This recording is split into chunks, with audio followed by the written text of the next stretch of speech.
И задаваме въпросите. Стартирахме ли, Жорка? Да. Здравейте, аз съм Илия, това е Георги и ние сме от канала Живот в България. Как казваш, приятелю? Кристиан. Алекс, приятно ми. Приятно ми е, Алекс, чай си. Може ли ми махнеш ръкавицата, че не е учтиво с ръкавица? Да си жив и здрав. Как казваш ти? Мирослав съм аз. Мирослав. Кристиан. Кристиан, Мирослав. Алекс. Аз съм Мартин. Илия съм аз, приятно ми момчета. Бог да ви благослови, сте живи и здрави. Та, ето една представителна извадка на младежи. Кажете сега, има ли смисъл в живота? Какъв е смисъл на живота? Бенди, почвай ти. Според мен е да се развиваш всеки ден, да станеш по-добър и по-добър. Добре, добре.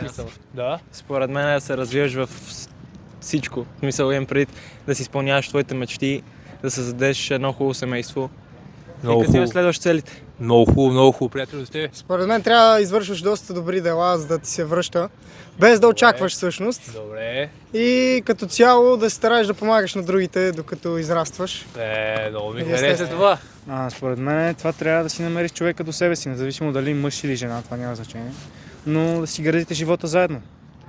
Разбирам. Значи има смисъл в живота, в това се съгласяваме, нали? Естествено, как? Не сме безсмислени амеби, някакви клетки, създадени там, едни от 8 милиарда животи, няма смисъл.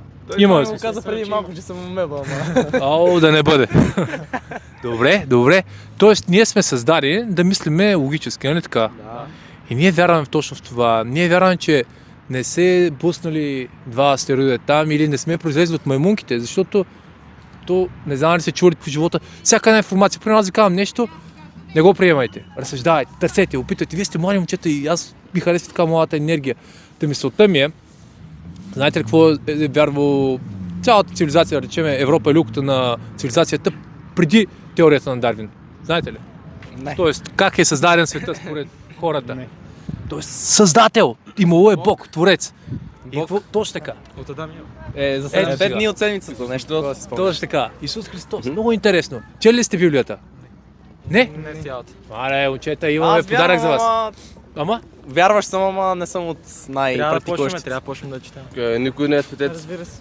Момчета, много ми харесва вашата енергия. Тук имаме подаръчета за вас, ако вие ги приемете, защото вярваме, че нашия народ е, знаете ли, български език е изтъкан на основа на Библията. Знаете ли, че български език е първият език, който нарушава триезичната догма. Тоест, когато започва да се проповядва, точно така, да се проповядва Божието Слово, то се проповядва само на гръцки, латински и на еврейски. Друг език няма.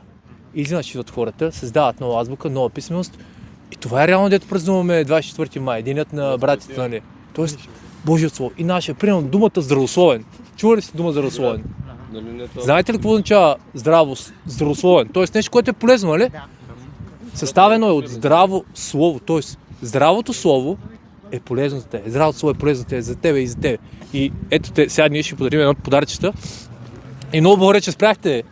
Много сте готини и ние ви обичаме, Бог да ви благославя. Това е една брошурка, се мислиме на къде живеем, как стоим в живота ни, пътя ни, има ли смисъл в живота ни, няма ли смисъл в живота. Това е, приятелю. Благодаря ти, амин. Така.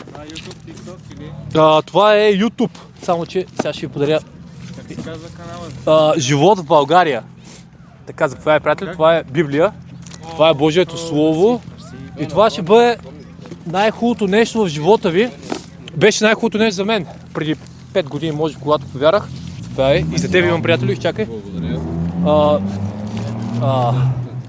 моето даже има и панделка. Когато аз повярвах, преди да повярвам, живота ми беше хаос. В смисъл, не вярвах, че има Бог. Живеех си по мой начин, т.е. търсих собственото си удоволствие. И истината е, че света много ни напада. Нападани с наркотици, нападани с алкохол, нападани с буство. Бусто, между другото, секса, който ни го казва това, че е нещо нормално, не е нормално, че нито порнографията е нещо нормално, създава зависимост. Има алкохолна зависимост, цигарна зависимост, наркотична зависимост, хазартна зависимост. Толкова много зависимости, които те сграбчват и те водят, ти управляват живота ти. Може би някой от вашето семейство, примерно в моето семейство имаше такива зависимости и е много тегаво. Това освобождава. Господ Исус Христос освобождава от всяка зависимост. Ще го прочетем задължително. Да насърчаваме, момчета, ако започнете да четете Библия, започнете от Евангелието на Йоан, това е оттам се започва, защото познаем Божията любов. И там пише един стих, защото Бог толкова много възлюби света, че даде своя единороден син, за да не погине ни един, който вярва в него, да има вечен живот. Това означава толкова много Бог толкова много те обича. Колко ти е трудно да повярваш, защото някой си каже, Господи, къде си, какви работи се случват в живота ми? Но той там и е бил в най-трудните моменти. Толкова много те обича. И теб, и теб, и теб, и теб. И мен. И брат Георги. Всички толкова много ни обича. Та насърчавам, момчета, благодаря, че приехте това. Бог ви благославя. Лека вечер, Бог ви обича. И търсете Божие Слово. Знаете ли да се молите? Моли ли сте се някога? Да. Гледал съм някакви молитви, ама не Моля да се помоля набързо за вас. Да. Айде. Много ви благодаря, че сте така отворени. Махна шапка. Трябва да затворим очите, нали? Точно така. Само да се помолим заедно. Трябва да направим един кръг. Да, е завършил кръг да е. Добре. Не се присяга. Чакай, стой. Затвори само очите и да се съгласяваме заедно. Да се отпуснем в Божието присъствие. Отче наш, благодаря ти, Боже, за това време, което е заедно. Господи, благодаря за тези младежи. Господи, благодаря за сърцата им, благодаря, че спряха, свърнаха се така отворени, Господи. Моля те, поведи ги, Боже, покажи им колко много ги обичаш, Господи. Всеки един да те преживее, Господи, да познае Словото, колко е добро, да познае Библията, Боже. Моля те, покажи им се живота, освободи ги от всяка зависимост, от всяка нечистота, се опази ги от греха, Господи. И зави се в домовете им, Господи, в близките им, Боже, изцеления, Господи, благословения, Боже, съживления, Боже, в името на Господ Исус Христос. Благодарим ти, Боже. Амин. Бог да благославя, момчета, благодаря ти.